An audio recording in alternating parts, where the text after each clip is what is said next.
안녕하십니까. 2019년 12월 2일 최병무 이펙트 시작하겠습니다. 오늘은 어제 청와대 민정비서관실 검찰 수사관 한 명이 스스로 목숨을 끊은 것으로 보인 채 숨진 사실, 이게 의미하는 것이 과연 무엇이냐 하는 부분을 말씀을 드리겠습니다. 자, 우선 어제 숨진 그 민정비서관실, 이른바 민정특감반이라고 하는 그 민정특감반에는 2명의 별동대가 있었다는 것이죠.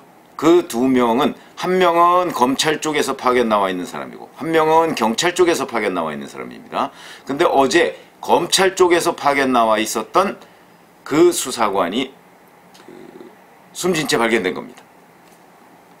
근데 메모를 간단하게 남겼는데, 그 메모에 보면, 그러니까 뭐 유서라고 하기에는 좀 그렇고 메모 형식의 유서, 뭐 이렇게 우리가 흔히 표현을 합니다. 그걸 남겼는데 거기에 보면 가족들에 대한 걱정, 당연하겠죠. 가장이 가족들이 현재 남아있고 아이들이 현재 학교를 다니고 있는 상황, 학업을 다 마치지 못한 상태인데 그 상태에서 본인이 얼마나 괴로움이 많았겠습니까. 그래서 가족들에 대한 걱정을 쭉 쓰고, 그리고 그 다음에 윤석열 검찰총장에게 죄송하다, 이런 표현을 남겼다고 합니다. 왜 윤석열 검찰총장한테 죄송할까요? 자, 우선 이 사람 간단한 이력을 좀 보겠습니다. 그 백원우 전 민정비서관과 가까운 편이었다고 합니다. 왜 그러냐면 검찰 수사관, 이 정보 수집을 하는 사람들은 지금 이념적으로 얘기하거나 아니면 정권 차원에서 얘기하거나 그래도 누구든지 좀 두루두루 친해놔야 정보 수집이 원활합니다. 근데 이 사람은 이명박 정부 때도 검찰에, 청와대 민정에 파견된 적이 있었다고 합니다. 그리고 문재인 정부 때는 2017년 5월, 그러니까 출범과 동시에 또 문재인 정부에 파견을 갔다고 합니다. 그러니까 무슨 얘기냐면, 원래 뭐 그 출신 지역이 호남이니까 그 군산이라고 하죠. 그러니까 이제 그쪽 지역이 이제 문재인 정부의 그 이른바 그 고위직에 등용된 사람이 많다 보니까 아마 그런 연도 있을 것이고, 그 다음에 백원우 민정비서관과 가까운 것도 있고, 그러다 보니까 백원우 민정비서관이 발탁하지 않았나 이렇게 짐작이 되는데, 어쨌든 그렇게 해서 청와대 민정비서관실에 들어갔고, 그러니까 반부패 비서관실에 들어가서 만약에 특감반원을 했다면 그건 자연스러운데, 이 사람은 민정비서관실에 들어가서 그 민정비서관실의 고유의 업무, 그거는 이제 민정 파악, 그러니까 우리 국민들의 뭐 전체적인 움직임 같은 거 뭐 이런 것들을 파악하거나, 아니면 이제 주로 담당하는 게 대통령 친인척 관리죠. 그러니까 대통령 친인척 관리를 하는 쪽에 들어갔는데, 거기에서 친인척 관리 담당이 아니고 그 특감반, 민정특감반이라고 불리는 이 민정특감반에 관해서 주변에서 얘기가, 그 창성동 별관, 그걸 그 다른 특감반원들하고 별도로 썼고, 그러니까 뭔가 특수임무를 했다는 얘기죠. 별도로 썼고, 그 다음에 그 안에서도 굉장히 비밀스러운 일을 했고, 뭐 정치 관련 일을 한다는 소문이 있더라. 자기네들끼리도 그런 얘기가 있을 정도로 은밀한 활동을 한 것으로 보입니다. 근데 이 사람이 이제 바로 김기현 울산시장에 대한 첩보 문건, 이것과 뭔가 관련된 있는 것 아니냐, 이런 이제 의심을 검찰이 하고 있었는데, 이와 관련해서 조사를 받은 적이 있다고 합니다. 무슨 얘기냐면 올해 초에 한번 조사를 받았고, 그리고 뭐 정확하진 않은데 올해 초에 주변 지인들하고 이런 관련해서 얘기를 했고 11월 달에 울산지검에 조사를 받았다고 합니다. 근데 올해 초에 조사를 받을 때는 무슨 소리냐, 나는 울산에 내려간 적조차 없다, 이런 식으로 주변에 딱 잘라서 부인했다는 거죠. 내려간 적조차 없다. 그런데 그 노영민 비서실장이 11월 29일 날 국회 운영위원회에 가서 이 민정감찰반 이 사람들이 울산에 내려갔느냐, 내려간 사실 자체는 시인을 했습니다. 내려갔는데 그게 뭐 김기현 울산시장 건 가지고 내려간 것이 아니고, 내려갔던 것이 아니고, 그것은 고래고기 사건과 관련한 검경 다툼, 이 문제를 해결하기 위해서 내려갔다, 이렇게 얘기를 했습니다. 그거는 뭐 어찌 보면 증언이라기보다는 그냥 주장이죠. 왜 그러냐면 고래고기 사건은 고래고기를 21톤을 어느 어부들이 이제 잡아놨는데, 자, 이 고래고기는 포획이 금지되어 있습니다. 잘 아시지만 전 세계적으로 포경이 금지되어 있습니다. 근데 쳐놓은 그물에 우연히 걸린 거, 이거는 처벌을 못합니다. 그리고 그거는 시판을 허용합니다. 그러다 보니까 이제 이 고래고기가 과연 우연히 걸린 거냐 아니면 의도적으로 잡았느냐는 부분을 가지고 의도의 문제를 가지고 항상 다툼이 있어 왔는데, 이것도 바로 검찰과 경찰이 그렇게 해서 이건 의도적으로 잡은 거다라고 얘기를 했는데, 그 중에 검찰이 상당 부분을 그냥 돌려줘 버렸습니다. 아니야, 이건 우연히 걸린 거야 라고. 그런 식으로 해서 울산에 현지 경찰과 검찰 간에 갈등이 있었습니다. 자, 그 갈등이 있었던 거는 뭐 다 보도가 됐습니다. 근데 그 갈등이 있는 그 문제를 왜 청와대 대통령 민정수석실 민정비서관실에서 해결하죠? 듣도 보도 못한 일입니다. 그걸 왜 민정비서관에서 해결합니까?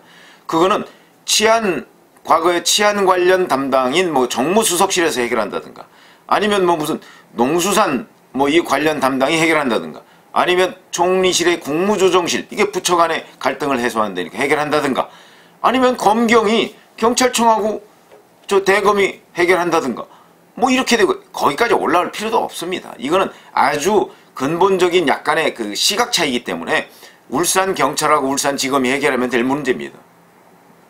그걸 뭐 청와대 민정비서관실에서 해결하려고 더군다나 그 바쁜데 울산까지 내려갔다는 건 제가 보기에는 어불성설입니다. 그런데 하여튼 그렇게 얘기를 했습니다. 노영민 비서실장이. 그러니까 무슨 얘기냐면, 자, 이 극단적 선택을 한 이분은 올 초 주변에다가 나는 울산에 내려간 적이 없다고 얘기를 해왔는데, 노영민 비서실장이 내려간 사실 자체는 인정을 하니까, 만약에 어제 오후 6시에 검찰에 참고인으로 나가기로 돼 있었다는 거거든요. 나가면 이 부분에 관해서 틀림없이 진술을 할 텐데, 너 그러면 올 초에 왜 주변에다가 거짓말을 했느냐? 라는 추궁을 받을 것. 그 부분에 관한 고민도 했을 것이고, 그 다음에 11월 달에 울산지검에 출두해서 조사를 받은 적이 있다고 하거든요. 이때는 어떤 조사를 받았는지 뭐 부분적으로 나옵니다만 아직 명확하게 드러난 건 없습니다. 근데 여기저기 부분적으로 나오는 얘기에 따르면 이때도 김기현 울산시장 사건과 관련해서는 부인을 했다, 이렇게 알려져 있습니다. 저도 이게 맞을 거라고 생각을 합니다. 아마도 부인을 했을 겁니다. 왜 그러냐면 이 부분과 관련해서 본인이 또 최근 주변에 이런 얘기를 합니다. 김기현 울산시장 건과 관련해서 주변 청와대에서 전화가 좀 온다. 한 번이 아닙니다. 좀 온다. 청와대에서 왜 이 수사관한테 계속 전화를 했을까요? 그거는 뭐 어찌 보면 이걸 뭐 제가 팩트라고 주장하지는 않겠습니다. 어찌 보면 뻔한 일이죠.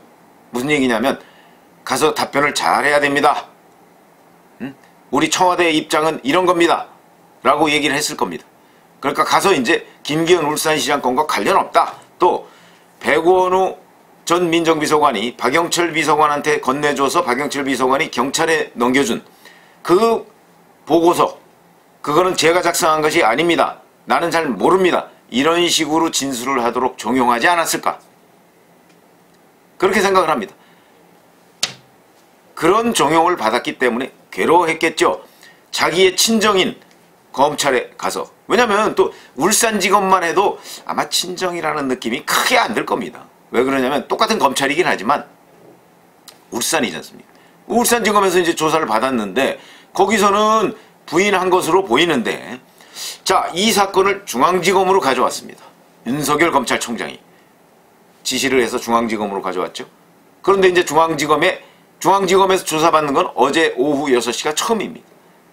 자, 그러면 울산지검에서 받은 조사를 중앙지검에서 뒤집어야 하느냐 말아야 하느냐, 아니면 울산지검에서 답변했던 그 진술 태도를 계속 유지해야 되느냐, 이런 고민이 굉장히 많았을 것이고, 그게 첫 번째. 두 번째는 청와대에서 계속 어떤 식으로 진술하라고 종용을 하는데 청와대의 말을 들어야 되느냐, 아니면 나의 소신대로 얘기해야 되느냐, 아니면 친정의 입장을 고려해야 되느냐, 이 사이에 또 고민이 많았을 것이고. 그러면 그 메모 형식의 유서에서 윤석열 검찰총장에게 죄송하다라고 얘기를 했지 않습니까? 저는 요건 제 일방적인 해석입니다만은 제 경험칙상 해석이죠. 제가 보기엔 그동안의 거짓말에 대해서 죄송합니다 라는 것으로 보입니다.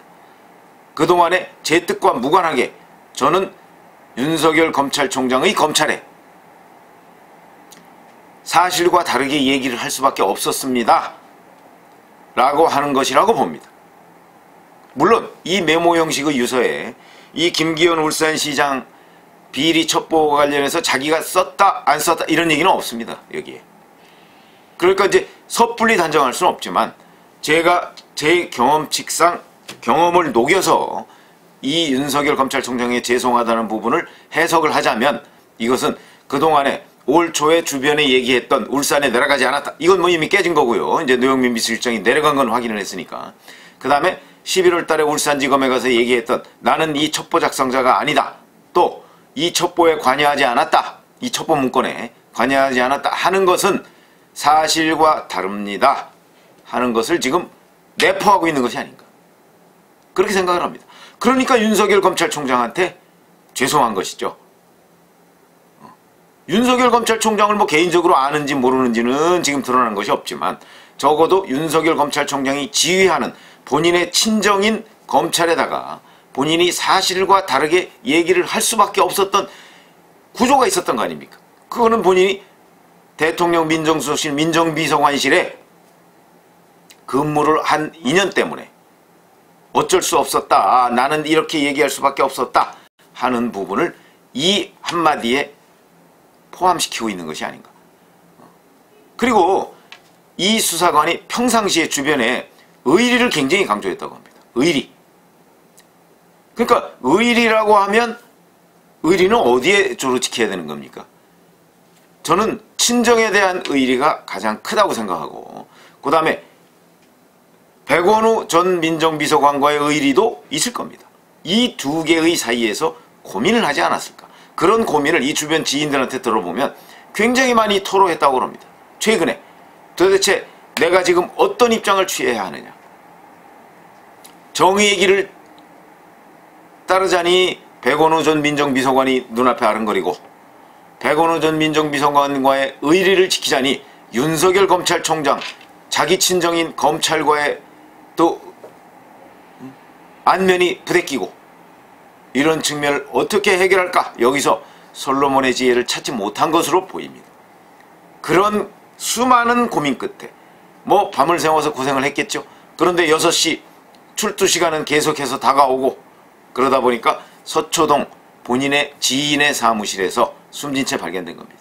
그 압박을 느끼지 못하고 그런데 메모 형식의 유서를 남겼고 그래서 이제 숨진 채 발견됐는데 이 메모 형식의 유서에 담긴 뜻이 이런 것이다 라고 하는데 제가 보건대는 그러면 이 유서 형식 이게 법정에 가서 뭐 이거다 이렇게 주장할 수는 없습니다. 그러면 이제 민정비서관실에 그 울산 현지에 내려간 사람은 이제 이 수사관 말고 경찰 출신의 수사관이 한 명 더 있죠. 이 경찰 출신의 수사관은 제가 추정컨대 아마 경찰의 입장을 반영해서 진술하지 않을까. 그러면 적어도 이 첩보 문건의 생산에 관해서 검찰이 1차적인 벽에 부딪히는 것 아니냐.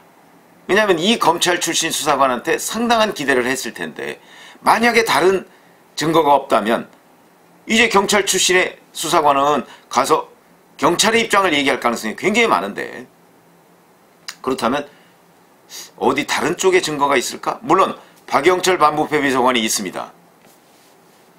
백원우 전 비서관한테 건네받을 때 그 문서 상태와 내용과 그 다음에 박영철 비서관이 경찰에 넘겨줄 때 혹시 이 문건만 넘겨준 것이 아니고 거기에 뭐 수사의 참고 바람이라든가 무슨 이렇게 메모를 같이 첨부해서 넘겼을 가능성 이런 것들이 다 남아 있습니다. 그러면 박영철 비서관은 똑똑히 기억한다 이런 표현을 썼기 때문에 그리고 뭐 워낙 검사 출신들 뭐 그 기억력 좋으니까 아마 그 부분에 관해서 명확하게 진술을 했다면 또 별 문제가 없을 텐데 만약에 그렇지 않다면 1차적인 벽에 부딪히지 않았을까 하는 생각은 듭니다만 어찌됐든 간에 지금 현재 검찰이 가지고 있는 백원우 민정특감반의 문제 이 문제가 이 검찰 출신 파견관 이 사람이 극단적 선택을 함으로써 아마 좀 난관에 봉착하지 않았나 하는 생각은 듭니다. 앞으로 이 문제에 관해서 어떤 진전이 있을지 모르겠으나 여튼 하나하나가 지금 매우 살얼음판을 걷는 듯한 그런 환경이다, 이런 말씀을 드립니다. 감사합니다.